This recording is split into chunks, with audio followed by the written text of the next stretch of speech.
अलेख महिमा शरण, अलेख महिमा शरण, अलेख महिमा शरण।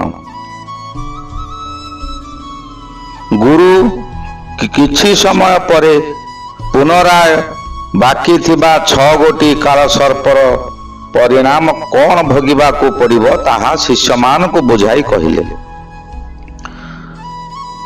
मनुष्यर जन्म कुंडली मध्यरे सप्तम स्थान रे राहु और लग्न स्थान रे केतु अवस्थान कले ताहा तक्षक काल सर्प जोग सृष्टि हुए। यही जोगरे मनुष्य दोष न करी दोषी रे परिगणित हुअन्ति। स्त्री सहित मतांतर और मनांतर अवस्था सर्वदा लगी रहे। सासु और शला मानकर कुमंत्रणा जोगु निज घर भांगी जाए। थाना कोर्ट कचेरी द्वारस्थ हेबाकू पड़ी थाए। बिना कारण रे दाम्पत्य जीवन घोर घनघटा मध्यरे प्रवेश करि थाए। अन्य को धार उधार देई समस्त टंका बुड़ी जाए। व्यवसाय रे भागीदारी धन अपहरण करी माली मोकदमार पकाई सर्वनाश करिथांती। मनुष्य ता जीवन रे धैर्यहरा होई जाए। भाग्य रे केबे भी सुख रे रही पारे नाही। घर भांगी जिबा कारणरू बा घर भांगी जिबा परे मनुष्य अत्यधिक चिंताग्रस्त होई पड़े। यह द्वारा निजर स्वास्थ्य नष्ट हो जाए। गुप्त रोग रे पीड़ित यथा लिंग जनित रोग जंत्रणा रे छटपट हुअन्ति। स्त्री मानक पक्षरु गुंडा माने आक्रमण करिथांती। यह द्वारा मनुष्य मृत्यु मुख्य रे पड़ी थाए।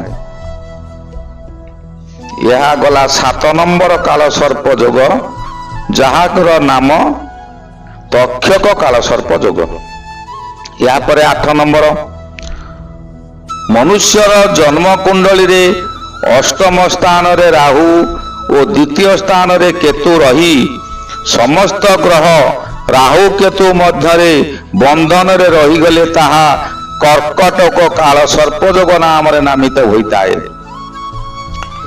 यार अशुभ प्रभाव रे मनुष्यर भाग्य उन्नति रे बाधा प्राप्त होइताए। दुर्भाग्य मनुष्यर पीछा छाड़े नाही। पैतृक संपत्ति हराइबा को पड़े। मनुष्यर दुर्घटना जनित मृत्यु होइताए। विषपान करी किंबा दौड़ी देई किंबा जानवाहन दुर्घटना सर्प दंशन कारण मृत्यु होइताए। सदा सर्वदा मनुष्य मनरे दुर्घटना भय लागी रहे। गुप्त रोगर प्रभाव रे मनुष्य अल्पायु हो जाए। गुप्त शत्रु माने प्राण नाश करने को केबे पछांती नाही। जीविका अर्जन क्षेत्र रे धन हानि घटी थाए। चाकरी व्यवसाय रे जहाँ कले मध्य शत्रु मानक जोगु धन नाश हो जाए। परिश्रम करंती सत किंतु पारिश्रमिक मिली न थाए। गुप्त यौनांग चिंतारे विनाश होइतांती। पर उपरे दोष लदी निजर बहादुरी देखाई निजे गपिबा कारणरू आत्मीय मानक सह सुसंपर्क रहे नाही। यह गला अष्टम भाग, अष्टम काल सर्प जोग। या परे नवम मनुष्यर जन्म कुंडली रे भाग्य स्थान रे बा नवम स्थान को भाग्य स्थान कहा जाए। भाग्य स्थान रे राहु और सहज स्थान रे केतु। सहज स्थान तृतीय स्थान को सहज स्थान कहा जाए। भाग्य रे राहु और सहज स्थान रे केतु रही समस्त ग्रह राहु केतु बंधन रे बंधित होई गले ତାହା ଶଙ୍ଖଚୂଡ଼ କାଳସର୍ପ ଯୋଗ ନାମରେ ନାମିତ ହୋଇଥାଏ। ଏହି ଯୋଗର ଅଶୁଭରେ ମନୁଷ୍ୟର ଭାଗ୍ୟୋଦୟ କ୍ଷେତ୍ରରେ ବହୁ ବାଧା ସୃଷ୍ଟି ହୋଇଥାଏ। ସଦା ସର୍ବଦା କଠିନ ପରିଶ୍ରମ କରି ମଧ୍ୟ ଉଚିତ ପାରିଶ୍ରମିକ ପାଇବାରୁ ବଞ୍ଚିତ ହୁଅନ୍ତି।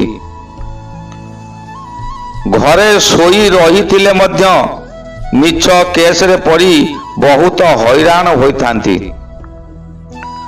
ଚାକିରି କ୍ଷେତ୍ରରେ ନୀତି ନିୟମ ମାନି ଚଳିଲେ ମଧ୍ୟ ସହକର୍ମୀ ଓ ଅଫିସରମାନେ ପ୍ରତିଶୋଧ ପରାୟଣ ହୋଇଥାନ୍ତି। ଦରମାରୁ ବିନା କାରଣରେ ଟଙ୍କା କାଟି ନିଆଯାଏ।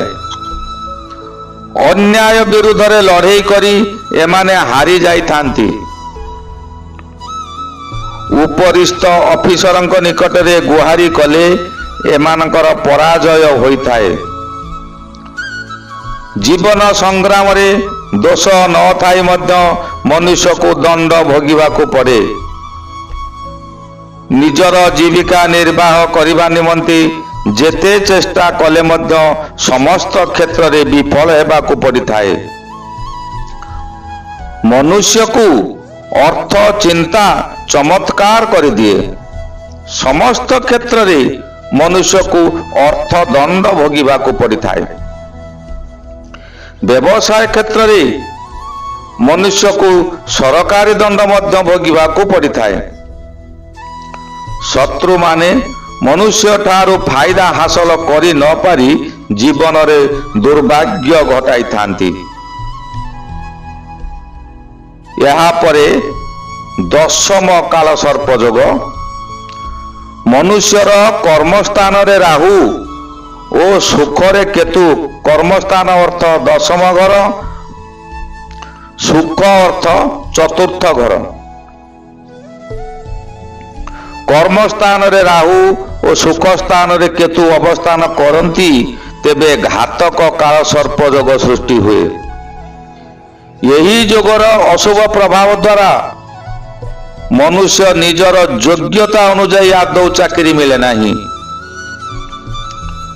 ସ୍ୱଳ୍ପ ଦରମାରେ ଚାକିରି କରି ନିଜର ଗୁଜୁରାଣ ମେଣ୍ଟାଇଥାନ୍ତି। ଲୋକଙ୍କର ଶତ୍ରୁତା କାରଣରୁ ବହୁ ଘାତ ପ୍ରତିଘାତ ମଧ୍ୟରେ ମନୁଷ୍ୟ ପଡ଼ିଥାଏ।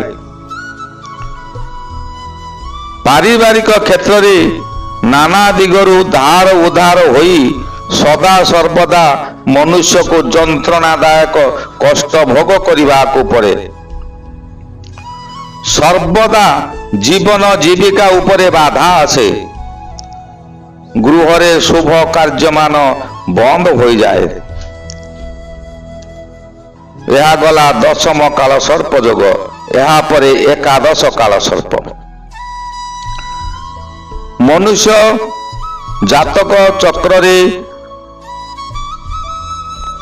ଆୟ ସ୍ଥାନ ଅର୍ଥାତ୍ ଏକାଦଶ ସ୍ଥାନରେ ରାହୁ ଓ ଜ୍ଞାନ ତଥା ପଞ୍ଚମ ସ୍ଥାନରେ କେତୁ ରହି ସମସ୍ତ ଗ୍ରହ ରାହୁ କେତୁ ମଧ୍ୟରେ ରହିଗଲେ ତାହା ବିଷଧର କାଳ ସର୍ପ ଯୋଗ ସୃଷ୍ଟି ହୁଏ। ଏହାଦ୍ୱାରା ସେହି ମନୁଷ୍ୟ ଯଦି କାହାକୁ କାମୁଡ଼ି ଦିଏ ତାହାର ଉତ୍କଟ ବିଷ ପ୍ରଭାବରେ ସେହି ବ୍ୟକ୍ତିର ଶରୀର ନୀଳବର୍ଣ୍ଣ ପଡ଼ିଯାଏ ଓ ତାହାର ମୃତ୍ୟୁ ମଧ୍ୟ ହୋଇପାରେ। ଏହି ମନୁଷ୍ୟର ଉଚ୍ଚ ଶିକ୍ଷାରେ ବାଧା ସୃଷ୍ଟି ହୁଏ। ସ୍ମରଣ କ୍ଷେତ୍ରରେ ଶକ୍ତିହୀନତା ହେବା କାରଣରୁ ସମସ୍ତ ପରୀକ୍ଷାରେ ଫେଲ ହୋଇଥାଏ। ଆଉ ମଧ୍ୟ ପାଠ ପଢ଼ା ବନ୍ଦ ହୋଇଯାଏ। ନିଜର କୁଟୁମ୍ବ ମଧ୍ୟରେ ସର୍ବଦା କଳହ ଲାଗି ରହେ। କୁଟୁମ୍ବମାନଙ୍କୁ କଦର୍ଯ୍ୟ ବ୍ୟବହାର କରିଥାନ୍ତି। ଏଥି ସକାଶେ ଭାଇ, ଦାଦା, ଖୁଡ଼ି, ଭାଉଜ, କକା ପୁଅ ଓ ଭାଇ ଭାଉଜମାନେ ବହୁତ କ୍ଷତି କରିଥାନ୍ତି। ଏହି ବ୍ୟକ୍ତି ଦୁର୍ଭାଗ୍ୟର ଶିକାର ହୋଇ ଜୀବନ ଅତିବାହିତ କରିଥାନ୍ତି। ଧନ ଉପାର୍ଜନ କ୍ଷେତ୍ରରେ ବଦନାମ ହୋଇଥାନ୍ତି। ପାପ ଚିନ୍ତାଧାରା ମନ ମଧ୍ୟରେ ଜାଗ୍ରତ ହୁଏ। ଏହା ଦ୍ୱାରା ଦୈବୀ ଶକ୍ତି ଦ୍ୱାରା ଏହି ବ୍ୟକ୍ତି ସର୍ବଦା ଦଣ୍ଡିତ ହୋଇ ଶେଷରେ ହାରିଯାଆନ୍ତି।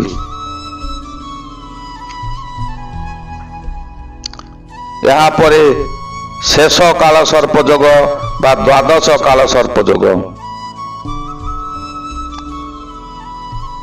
ମନୁଷ୍ୟର ଜାତକ ଚକ୍ରରେ ଦ୍ୱାଦଶ ସ୍ଥାନରେ ରାହୁ ଓ ଷଷ୍ଠ ସ୍ଥାନରେ କେତୁ ରହି ସମସ୍ତ ଗ୍ରହ ରାହୁ କେତୁ ବନ୍ଧନରେ ବାନ୍ଧି ହୋଇ ରହିଗଲେ ତାହା ଶେଷ ନାଗ କାଳ ସର୍ପ ଯୋଗ ହୋଇଥାଏ।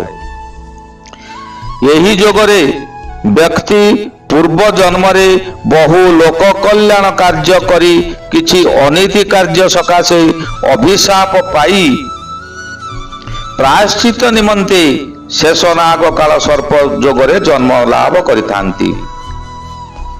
ଭଗବାନ ବିଷ୍ଣୁ ସର୍ବଦା ସହାୟତା କରିଥାନ୍ତି।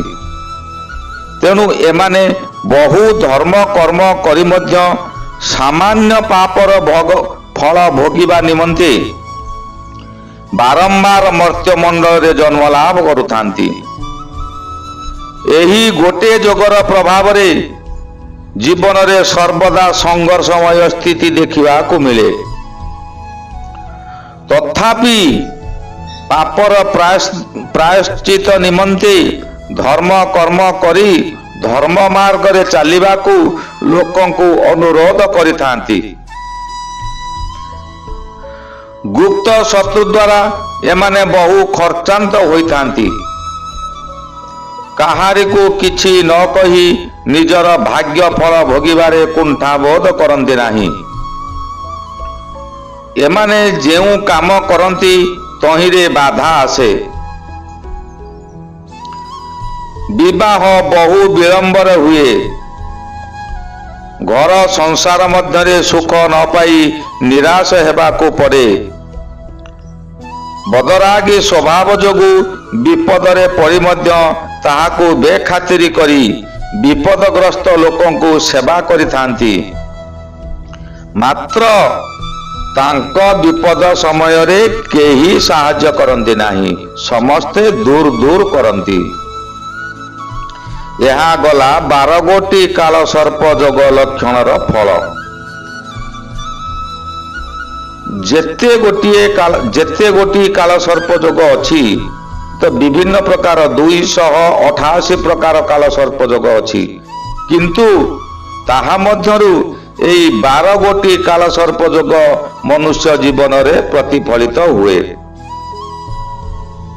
ଆଜି ଏତିକି ଥାଉ। ଆସନ୍ତା କାଲି ଅନ୍ୟ ଗ୍ରାମରେ ଅନ୍ୟ ବିଷୟରେ ଆଲୋଚନା କରିବା। ଆଜି ବିଶ୍ରାମ କରିବା। ଗୁରୁ ବ୍ରହ୍ମ ମହିମା ଅଲେଖ ଶରଣଂ। ଗୁରୁ ବ୍ରହ୍ମ ମହିମା ଅଲେଖ ଶରଣଂ।